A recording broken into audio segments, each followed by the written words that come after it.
Hi, this is Dawn of StampTillDawn.com, and today I'm going to be showing you how to cut a card from the Artiste Cricut Cartridge, and it's this thanks card right here.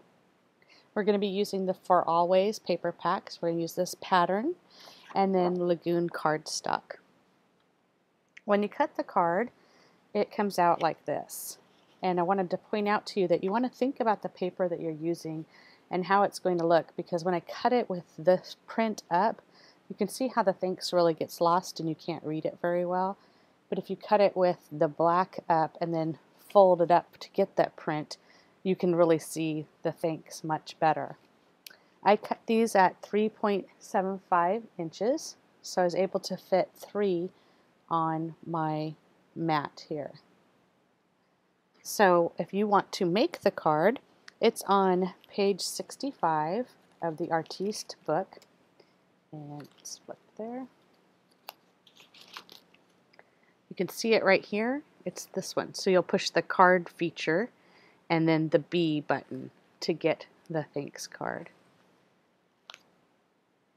And since it's 3.75 inches, that gave me a little extra room to kind of put a little mat behind it. So I just started out with a little Lagoon mat and put that on there. And then it needed something else, so I decided to go ahead and add this bow to it. And the bow is also in the Artiste cartridge. It's on page 55. And you can see it right here. So when it cuts flat. And then to assemble it, all you do is you line up all these little circles. So if I fold this over and the circle's lined up, and then fold this back, again lining up the circle, you can see how it starts to make it look like a bow.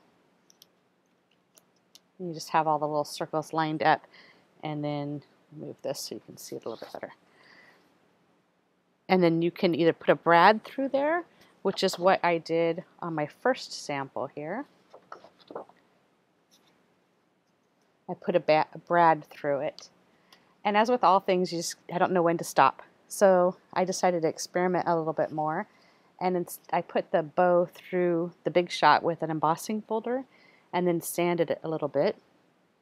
So, and then I added one of our bling gems into the center right here. But then I had to keep going. So then I thought it would be really cute if I took, this is the zip strip, this is what it looks like, the whole thing off that paper. If I put the little zip strip right there, just kind of set the thanks off a little bit more. But then I had to keep going. So here's another one. This time I embossed the background paper here, but left the bow normal, and I put the zip strips at the top and the bottom. And one thing I want to point out when you do that is if you glue, this has to tuck in here. So if you glue the zip strip all the way down, all the way across, don't ask me how I know this, but then you can't get your paper in there. So what you want to do is put a little glue in the center and on each corner, and then that'll be enough to tack it down, but still allow you to tuck your paper underneath it. So you used one piece of paper to make all 3 cards, so you only have enough zip strip to really do 3 pieces. You can see it, 1, 2, 3.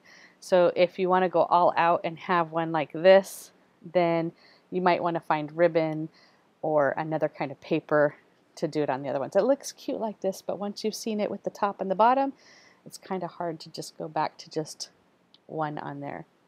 I hope you've enjoyed my tips using the Artiste cartridge and making the thanks card. I love it when you leave comments or like the video, and please let me know if there's other videos you'd like to see.